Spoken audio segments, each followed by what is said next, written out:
नमस्कार विद्यार्थी मित्रांनो, मी डॉक्टर किशोर बागडे आणि आपण बघत आहात YouTube channel medical admission guidance. या चॅनलद्वारे मेडिकल ॲडमिशन संदर्भात लागणारी सर्व माहिती विद्यार्थी व पालक यांच्या गरजा लक्षात घेऊन वेळोवेळी प्रसारित केली जाते। तर या चॅनलला सबस्क्राइब करा, बेल आयकॉनवर क्लिक करा आणि आपल्या मित्रांना शेअर करा। तर सर्वात महत्त्वाचं म्हणजे ह्या वर्षी नीट 2024 ही परीक्षा अत्यंत वादात सापडलेली आहे। आता सुप्रीम कोर्टाच्या कोर्टामध्ये गेलेली आहे आणि काय निर्णय दिला 22 तारखेला येणार आहे। त्या अगोदर आपण थोडासा रिकॅप मध्ये आपण बघूया की ह्याच्या अगोदर 11 जुलै रोजी वर्डिक्ट झालेलं होतं, त्याच्यानंतर 18 जुलै रोजी वर्डिक्ट झालेले। पण आता महत्त्वाचं म्हणजे रिनीट होणार का नाही, अलग लक्षात ह्याचा अंदाज यायला पाहिजे, अलग लक्षात। तर त्या होणार त्यासाठी कुठले पॉझिटिव्ह तर नाही होणार यासाठी कुठले पॉझिटिव्ह ह्याच्याबद्दलचा आमचा अंदाज की ह्याच्यामध्ये महत्त्वाचं म्हणजे 11 जुलैला जो काही होणार आहे सुप्रीम कोर्टामध्ये वर्डिक्ट, त्याचा आम्ही अंदाज 10 जुलैला डिक्लेअर सांगितला होता ह्या चॅनलतर्फे, तर तो तंतोतंत बरोबर आलेला आहे। त्याचप्रमाणे आम्ही 18 जुलैला काय होईल ह्याचा अंदाज आम्ही 17 जुलै रोजीच व्हिडिओमध्ये टाकलेला होता आणि त्याप्रमाणेच झालेला आहे। कारण अंदाज बांधताना आपण त्या यंत्रणेचा आम्हाला अभ्यास करावा लागतो, त्या यंत्रणेचा पूर्ण अभ्यास पाहिजे की ह्या यंत्रणा आता कुठल्या दिशेने जाणार आहे। तो जर अभ्यास आपला असेल तर आपला अंदाज आपण बरोबर ठरवू शकतो आणि आम्हाला आमचा खरसार्थ अभिमान आहे की 11 जुलैचा अंदाज आणि 18 जुलैचा अंदाज तंतोतंत बरोबर आलेला आहे। 18 जुलै रोजी आम्ही सांगितलं होतं की 18 जुलैला कुठलाही निर्णय होणार नाही आणि ह्याची सुनावणी 12 ते 25 जुलैच्या दरम्यान होईल आणि 22 ते 25 जुलैच्या दरम्यान। आणि 22 ते 25 ते पण का तर आम्ही 22 जुलै सांगितलं होतं, पण जर समजा एखाद्या पार्टीला म्हणजे एनटीएला किंवा गव्हर्नमेंट ऑफ इंडियाला किंवा सीबीआयला ह्याच्यामध्ये जर काही अडचणी आल्या 22 तारखेला किंवा 24 तारखेला किंवा जे काही पिटिशनर आहेत त्यांना जर काही प्रॉब्लेम आला तर तो पुढे जाऊ शकतो असं आमचं म्हणणं होतं। त्याचप्रमाणे गव्हर्नमेंट ऑफ इंडियाचे सॉलिसिटर जनरल जे आहेत त्यांना पण काहीतरी त्यांचे प्री प्लॅन असतात म्हणून पुढे जाऊ शकतो असं सांगितलं होतं, पण तसं काही कोणाचं प्री प्लॅन नव्हतं। त्याच्यामुळं आता आपल्याला तारीख महत्वाची आहे म्हणजे 22 जुलै। तर 22 जुलै रोजी काय होईल आता ह्याच्याबद्दलचा आपण अंदाज घेऊया। आता सर्वात महत्वाचं म्हणजे रिनीट होणार का नाही होणार, अलग लक्षात। तर रिनीट होण्यासाठी माननीय सर्वोच्च न्यायालयाने काय काय सांगितलेलं आहे, तर मास लीक पाहिजे आणि सोशल मीडियावर हे पाहिजे। आणि त्याचप्रमाणे सर्वोच्च न्यायालयाने काय सांगितलेलं आहे एनटीएला की टोटल रिझल्ट पब्लिश करा आणि प्रत्येक विद्यार्थ्याचा आयडेंटिटी हाईड करून हे निकाल जाहीर करा। हा निकाल जाहीर केल्यानंतर साधारणपणे पिटिशनरला की लक्षात येईल की कसं कुठं रिझल्ट लागलेले आहेत। आणि एनटीएने कोणाला सांगितलेले माननीय सर्वोच्च न्यायालयाने एनटीएला सांगितलेलं आहे की रिझल्ट पब्लिश करा म्हणून।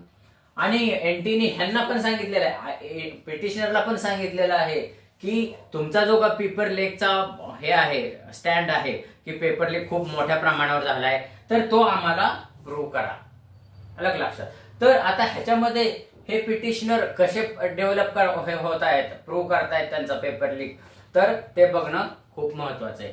ह्याच्यामध्ये महत्वाचं म्हणजे माननीय सर्वोच्च न्यायालयाचं म्हणणं काय आहे रिनीट बद्दल, तर मास पेपर लीक व्हायला पाहिजे, पण तसं अजून कुठेही काहीतरी हे झालेलं नाहीये, मास लीक झालेला आहे असा कुठलाही पुरावा मान्य सर्वोच्च न्यायालयापुढे आलेला नाही।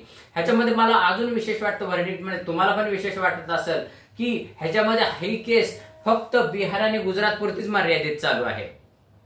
गुजरात मधलं पटना आणि गोरखपूर कुठलं तरी ते आहे आणि बिहार मधलं पटना आणि गोरखपूर कुठलं तरी ते आणि गुजरात मधलं गोधरा, ह्या 2 सेंटरवरच सगळं कॉन्सन्ट्रेशन आहे। आता सेंट्रल ब्युरो ऑफ इन्व्हेस्टिगेशनने काय रिपोर्ट सादर केलेला आहे हे काय आपल्याला माहिती नाही, तो गोपनीय असतो, तो सरकारचा आणि तो अंतर्गत वाद आहे, त्याच्यावर आपल्याला काही भाष्य करायचं नाहीये। पण झारखंडमध्ये जे काही झालेलं आहे, परत आपल्या महाराष्ट्रामधून पण काहीतरी एव्हिडन्स झालेले आहेत, त्याचा कुठेही काही उल्लेख नाहीये। विशेष म्हणजे मित्रांनो आम्हाला अजून विशेष वाटतं की महाराष्ट्रामध्ये जे काही आपल्याला प्रिंट मीडियामधून किंवा सोशल मीडियामधून किंवा युट्यूब चॅनल्स मधून जे काही कळतं आहे, जे काही न्यूज चॅनल आहेत ते सांगतायत की नीटचं इथं सापडलं तिथं सापडलं, लातूरमध्ये एवढे सापडले तिथं तेवढे सापडले। आता ह्याचा तर कुठलाही उल्लेख माननीय सर्वोच्च न्यायालयामध्ये जे काही वर्डिक्ट चालू आहे त्याच्यामध्ये कुठलाही उल्लेख नाहीये। तर मग ह्याच्या हा जो काही इश्यू आहे तो महाराष्ट्रातील विद्यार्थ्यांना थोडा हानिकारक आहे असं मला तर वाटतंय। कारण धरून चालू जर महाराष्ट्रामध्ये जर समजा कॉपी करून 400 ते 500 विद्यार्थी पास झालेले असतील पण त्यांचं कुठेच नाम उल्लेख नाहीये सध्या तरी, मुद्दा लक्षात आला का?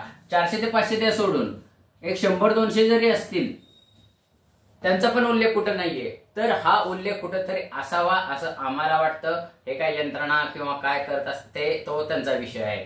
तर तो उल्लेख कुठेही नाहीये. हा मुद्दा महाराष्ट्राच्या दृष्टीने थोडासा निगेटिव्ह मध्ये जातो.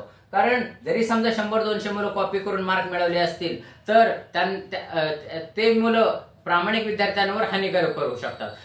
आपण काय 600च्या वरचाच विद्यार्थ्यांचा विचार करायचा नाही, असा विचार करायचा असं नाही. ज्यांना 350च्या वरती मार्क पडले त्यांचा पण विचार व्हायला पाहिजे. ज्यांना 400चे मार्क पडले त्यांना पण विचार, कारण त्यांना पण बीएमएस मिळणार आहे ना, त्यांचा पण आयुष्य बीएमएस वर घडणार आहे ना. धरून चालू की समजा 400च्या वर मार्क मिळवणारे साधारणपणे 50 विद्यार्थी आहेत महाराष्ट्रामध्ये कॉपी करून पास झालेले. मग ते पण इतर विद्यार्थ्यांवर अन्याय करणारच ना.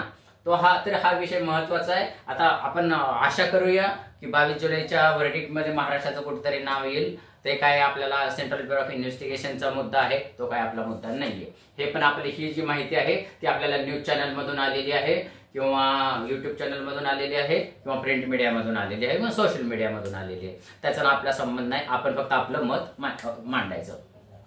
तर ह्याच्यामध्ये रिनीट होणार का नाही होणार, तर आजच्या तर घडीला असा आमचा अंदाज आहे, ह्या चॅनलचा अंदाज आहे की रिनीट होणार नाही. अलग लक्षात, रिनीट होणार नाही. ह्याच्यामध्ये काय आहे, रिनीट होणार नाही ह्याच्याबद्दल महत्वाचे मुद्दे काय आहेत की मास लीक झालेला अजून कुठेही डिक्लेअर झालेलं नाहीये. हे कसं झालेलं आहे हे पाठीमागच्या 1-2 मिनिटांमध्ये मी तुम्हाला सांगितलेलं आहे. कारण फक्त आता मान्य सर्वोच्च न्यायालयापुढे बिहार आणि गुजरात मधले 2-3 सेंटरच पिक्चराइज झालेले आहेत. त्याच्यामुळे मास लीक हा मुद्दा जवळजवळ 99% संपलेला आहे. आणि सोशल मीडियाचा तर मुद्दा पहिल्याच व्हर्डिक्ट मध्ये त्यांनी खोडून काढलेला आहे. कारण टेलिग्रामवर जो काही व्हिडिओ होता तो चुकीचा व्हिडिओ होता, तो हे केलेला होता, रिमिक्स केलेला होता किंवा एडिट केलेला होता. त्याच्यामुळे सोशल मीडियाचा मुद्दा नाहीये, मास लीकचा पण मुद्दा नाहीये. तर साधारणपणे आमच्या तर अंदाजाप्रमाणे रिनीट होणार नाही. अलग लक्ष, 99% रिनीट होणार नाही.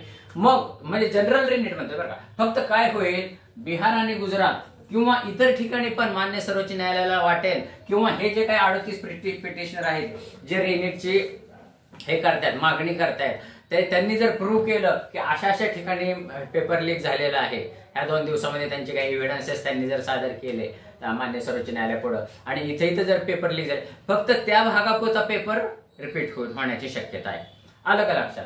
तर टोटल रिनीट होण्याची शक्यता जवळजवळ संपुष्टात आलेली आहे. आणि फक्त जिथे जिथे एव्हिडन्सेस झालेले आहेत तिथे रिनीटची ऑर्डर मान्य सर्वोच्च न्यायालय देऊ शकेल असा आमचा अंदाज आहे. तुम्हाला काय वाटतं हे पण तुम्ही कॉमेंट बॉक्समध्ये लिहा, कारण तुमचे कॉमेंट पण खूप महत्वाचे आहे. तर हा खूप महत्वाचा मुद्दा आहे. आणि ह्याच्यानंतर मला अजून एक तुम्हाला सांगायचं आहे, काउन्सिलिंग गव्हर्नमेंट एमसीसीने सांगितलेले मान्य सर्वोच्च न्यायालयापुढे काउन्सिलिंग आम्ही 25 तारखेला चालू करणार, 24 किंवा 25 तारखेला चालू करणार.